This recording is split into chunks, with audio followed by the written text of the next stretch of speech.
Article 5 क्या कहता है? आर्टिकल 5 ये कहता है लॉयल्टी ऑफ द सिटीजन। ये मुझे कोई ना बताए कि मैं कितनी लॉयल हूँ पाकिस्तान के साथ। अगर कोई मुल्क के साथ लॉयल नहीं है तो इस हरकत की वजह से, आज इस एक्शन की वजह से अगर कोई गद्दार और आइन चिकन है तो वो इमरान खान है। मैम, बास हल्के ये कह रहे हैं कि ये हुकूमत और अपोजिशन की मर्जी के मुताबिक ये महफूज रास्ता दिया गया है इमरान खान को। इमरान खान को अब एक ही रास्ता है, आर्टिकल 6 ऑफ द कॉन्स्टिट्यूशन, जिसके कॉन्सिक्वेंसेस को उसका सामना करना पड़ेगा। और मैं बार बार एक बात कह रही हूँ कि मुझे जो गद्दार कहेगा वो मुल्क का और आइन का सबसे बड़ा गद्दार खुद है।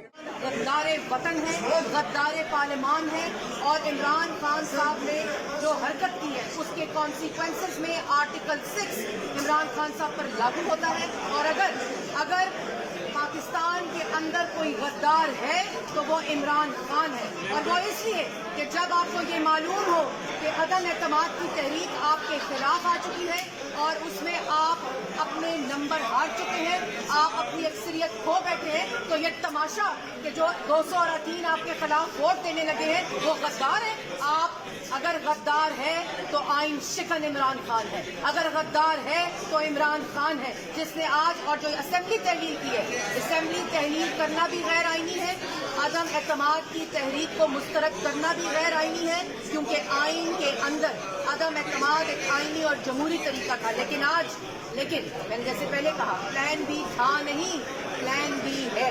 हम सब लोग पार्लियामान के अंदर मौजूद हैं और तब तक मौजूद रहेंगे जब तक ये गैर आइनी तरीका फैसला वापस नहीं होता। और पाकिस्तान की आवाम भी ये जान ले कि इस गद्दारे वतन को, इस आइन शिकन को अब पाकिस्तान की आवाम भी और अपोजिशन भी नहीं छोड़ेगी। और ये धरना इस वक्त पार्लियामान के अंदर जारी है और ये मुल्क के अंदर अनारकी, फसाद फैलाना चाहता है, मुल्क के अंदर ये इस किस्म की सूरत हाल पैदा करना चाहता है कि जमहूरियत बाकी ना रहे। ये गद्दारी के फतवे लोगों पे लगाने की बजाय ये खुद मुल्क का सबसे बड़ा और पार्लियामान का सबसे बड़ा गद्दार है। मैडम, स्पीकर की